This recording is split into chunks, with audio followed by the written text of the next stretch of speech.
यम द्वितीय, कार्तिक द्वितीय अथवा भैया दूज पर श्री चित्रगुप्त जी की पढ़ी जाने वाली पौराणिक कथा। मंत्री श्री धर्मराजस्य चित्रगुप्त शुभंकरा पायान् मां सर्वपापेभ्य शरणागत वत्सला। एक बार युधिष्ठिर जी भीष्म जी से बोले, हे पितामह, आपकी कृपा से मैंने धर्मशास्त्र सुने, परंतु यम द्वितीय का क्या पुण्य है, क्या फल है, यह मैं सुनना चाहता हूँ। आप कृपा करके मुझे विस्तार पूर्वक कहिए। भीष्म जी बोले, तूने अच्छी बात पूछी है, मैं उस उत्तम व्रत को विस्तार पूर्वक बताता हूँ। कार्तिक मास के उजले और चैत्र के अंधेरे पक्ष जो द्वितीया होती है वह यम द्वितीया कहलाती है। युधिष्ठिर जी बोले, उस कार्तिक के उजले पक्ष की द्वितीया में किसका पूजन करना चाहिए और चैत्र महीने में यह व्रत कैसे हो, इसमें किसका पूजन करें? भीष्म जी बोले, हे युधिष्ठिर, पुराण संबंधी कथा कहता हूँ, इसमें संशय नहीं कि इस कथा को सुनकर प्राणी सब पापों से छूट जाता है। सतयुग में नारायण भगवान से, जिनकी नाभि में कमल है, उससे 4 मुंह वाले ब्रह्मा जी उत्पन्न हुए, जिनसे वेद वेदता भगवान ने चारों वेद कहे। नारायण बोले, हे ब्रह्मा जी, आप सबकी तुरीय अवस्था, रूप और योगियों की गति हो, मेरी आज्ञा से संपूर्ण जगत को शीघ्र रचो। हरि के ऐसे वचन सुनकर हर्ष से प्रफुल्लित हुए ब्रह्मा जी ने मुख से ब्राह्मणों को, बाहुओं से क्षत्रियों को, जंघाओं से वैश्यों को और पैरों से शूद्रों को उत्पन्न किया। उनके पीछे देव, गंधर्व, दानव, राक्षस, सर्प, नाग, जल के जीव, स्थल के जीव, नदी, पर्वत और वृक्ष आदि को पैदा कर मनु जी को पैदा किया। इनके बाद दक्ष प्रजापति जी को पैदा किया और तब उनसे आगे और सृष्टि उत्पन्न करने को कहा। दक्ष प्रजापति जी से 60 कन्याएं उत्पन्न हुई, जिनमें से 10 धर्मराज को, 13 कश्यप को और 27 चंद्रमा को दी। कश्यप जी से देव, दानव, राक्षस, इनके सिवाय और भी गंधर्व, पिशाच, गो और पक्षियों की जातियां उत्पन्न हुई। धर्मराज को धर्म प्रधान जानकर सबके पितामह ब्रह्मा जी ने उन्हें सब लोगों का अधिकार दिया और धर्मराज से कहा कि तुम आलस्य त्याग कर काम करो। जीवों ने जैसे जैसे शुभ व अशुभ कर्म किए हैं और उसी प्रकार न्यायपूर्वक वेद शास्त्र में कही विधि के अनुसार कर्ता को कर्म का फल दो और सदा मेरी आज्ञा का पालन करो। ब्रह्मा जी की आज्ञा सुनकर बुद्धिमान धर्मराज ने हाथ जोड़कर सबके परम पूज्य ब्रह्मा जी से कहा, हे प्रभु, मैं आपका सेवक निवेदन करता हूँ कि सारे जगत के कर्मों का विभाग पूर्वक फल देने की जो आपने मुझे आज्ञा दी है वह एक महान कर्म है। आपकी आज्ञा शिरोधार्य कर मैं यह काम करूँगा, जिससे कि कर्ताओं को फल मिलेगा, परंतु पूरी सृष्टि में जीव और उनके देह भी अनंत हैं। देश काल ज्ञात अज्ञात आदि भेदों से कर्म भी अनंत है। उनमें कर्ता ने कितने किए, कितने भोगे, कितने शेष हैं और कैसा उनका भोग है, तथा इन कर्मों के भी मुख्य व गौड़ भेद से अनेक हो जाते हैं। एवं कर्ता ने कैसे किया, स्वयं किया या दूसरे की प्रेरणा से किया आदि कर्म चक्र महागहन है। अतः मैं अकेला किस प्रकार इस भार को उठा सकूंगा।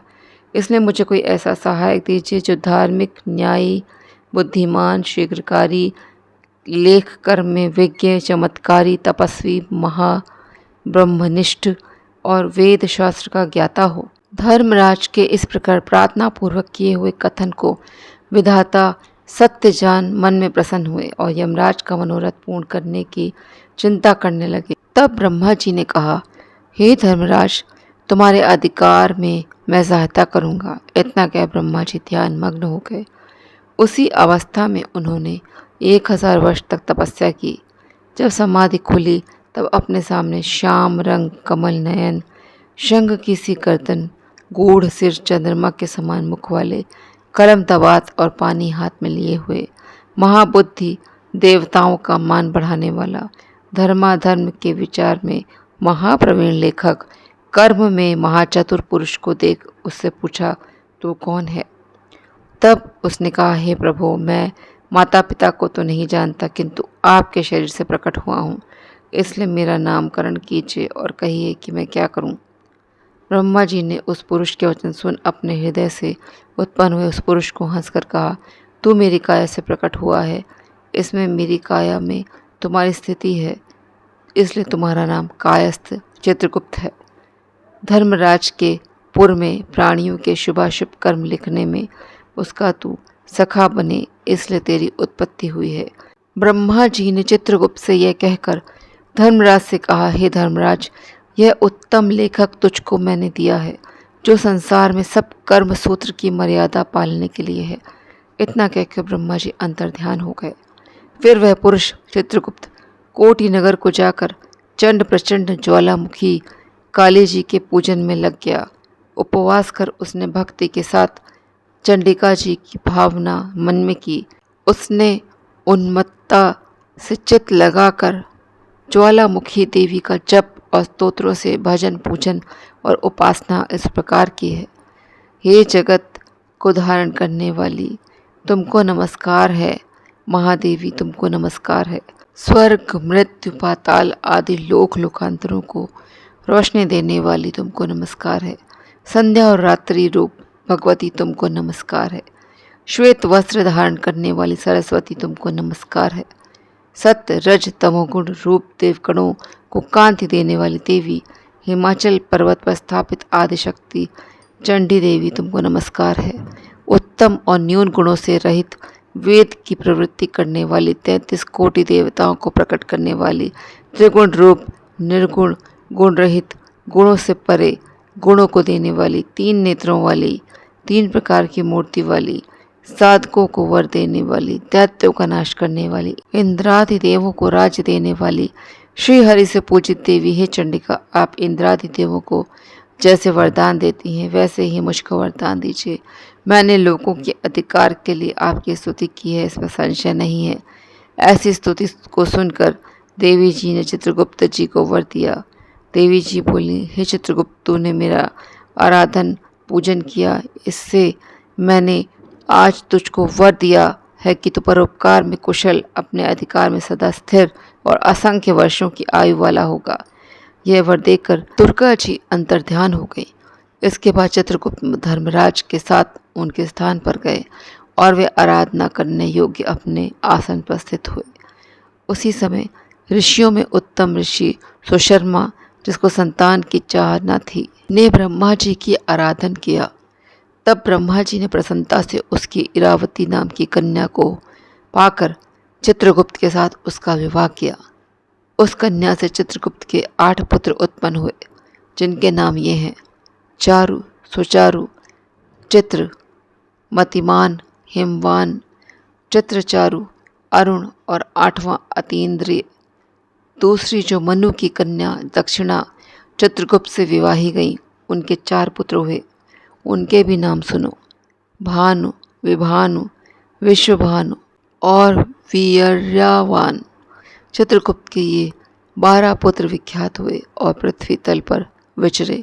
उनमें से चारु मथुरा जी को गए और वहाँ रहने से मथुरा हुए। हे राजन, सुचारु गौड़ बंगले को गए, इससे वे गौड़ हुए। चित्रभट नदी के पास के नगर को गए, इससे वे भटनागर कहलाए। श्रीवास नगर में भानु बसे, इसलिए वे श्रीवास्तव कहलाए। हिमवान अम्बा माँ दुर्गा की आराधन कर अम्बा नगर में ठहरे, इसलिए वे अम्बष्ट कहलाए। सक्सेन नगर में अपनी भार्या के साथ मतिमान गए, इससे वे सूर्यध्वज कहलाए। और अनेक स्थानों में बसे अनेक जाति कहलाए। उस समय पृथ्वी पर एक ही राजा, जिसका नाम सौदास था, सौराष्ट्र नगर में उत्पन्न हुआ। वह महापापी, पराया धन चुराने वाला, पराई स्त्रियों में आसक्त, महाअभिमानी, चुगलखोर और पाप कम करने वाला था। हे राजन, जन्म से लेकर सारी आयु पर्यंत उसने कुछ भी धर्म नहीं किया। इसी समय वह राजा अपनी सेना लेकर उस वन में, जहाँ बहुत हिरण आदि जीव रहते थे, शिकार खेलने गया। वहाँ उसने निरंतर व्रत करते हुए एक ब्राह्मण को देखा। वह ब्राह्मण चित्रगुप्त और यमराज जी का पूजन कर रहा था। यम द्वितीया का दिन था। राजा ने पूछा, महाराज आप ये क्या कर रहे हैं? ब्राह्मण ने यम द्वितीया व्रत कह सुनाया। यह सुनकर राजा ने वहीं उसी दिन कार्तिक के महीने में शुक्ल पक्ष की द्वितीया को धूप तथा दीपादि सामग्री से चित्रगुप्त जी के साथ धर्मराज जी का पूजन किया। व्रत करके उसके बाद वह अपने घर में आया। कुछ दिन पीछे उसके मन को विस्मरण हुआ और वह यह व्रत भूल गया। याद आने पर उसने फिर से व्रत किया। समयोपरांत काल संयोग से वह राजा सौदास मर गया। यमदूतों ने उसे दृढ़ता से बांधकर यमराज जी के पास पहुंचाया। यमराज जी ने उस घबराते हुए मन वाले राजा को अपने दूतों से पिटते हुए देखा तो चित्रगुप्त जी से पूछा कि इस राजा ने क्या कर्म किया। उस समय धर्मराज जी के वचन सुन चित्रगुप्त जी बोले, इसने बहुत दुष्कर्म किए हैं, परंतु दैव योग से एक व्रत किया जो कार्तिक के शुक्ल पक्ष में यम द्वितीया होती है। उस दिन आपका और मेरा गंध चंदन फूल आदि सामग्री से एक बार भोजन के नियम से और रात्रि में जागने से पूजन किया। हे देव, हे महाराज, इस कारण से यह राजा नरक में डालने योग्य नहीं है। चित्रगुप्त जी के ऐसा कहने से धर्मराज जी ने उसे छुड़ा दिया और वह इस यम द्वितीया के व्रत के प्रभाव से उत्तम गति को प्राप्त हुआ। ऐसा सुनकर राजा युधिष्ठिर भीष्म से बोले, हे पितामह, इस व्रत में मनुष्यों को धर्मराज और चित्रगुप्त जी का पूजन कैसे करना चाहिए, सो मुझे कहिए। भीष्म जी बोले, यम द्वितीया के विधान को सुनो। एक पवित्र स्थान पर धर्मराज और चित्रगुप्त जी की मूर्ति बनाएं और उनकी मूर्ति की पूजा की कल्पना करें। यहाँ उन दोनों की प्रतिष्ठा कर 16 प्रकार व 5 प्रकार की सामग्री से श्रद्धा भक्ति पूर्वक नाना प्रकार के पकवानों, लड्डुओं, फल फूल पान तथा दक्षिणा आदि सामग्रियों से धर्मराज जी और चित्रगुप्त जी का पूजन करना चाहिए। पीछे बारंबार नमस्कार करो। हे धर्मराज जी, आपको नमस्कार है। हे चित्रगुप्त जी, आपको नमस्कार है। पुत्र दीजिए, धन दीजिए, सब मनोरथों को पूरे कर दीजिए। इस प्रकार चित्रगुप्त जी के साथ श्री धर्मराज जी का पूजन कर विधि से दवात और कलम की पूजा करें। चंदन, कपूर, अगर और नैवेद्य, पान, दक्षिणादि सामग्रियों से पूजन करें और कथा सुने। बहन के घर भोजन कर उसके लिए धन आदि पदार्थ दें। इस प्रकार भक्ति के साथ यम द्वितीया का व्रत करने वाला पुत्रों से युक्त होता है और मनोवांछित फलों को प्राप्त करता है। चित्रगुप्त जी की कथा समाप्त। चित्रगुप्त महाराज की जय। तो दोस्तों, आज का वीडियो मैं यहीं पे समाप्त करती हूँ। जय श्री कृष्णा, जय श्री राधे।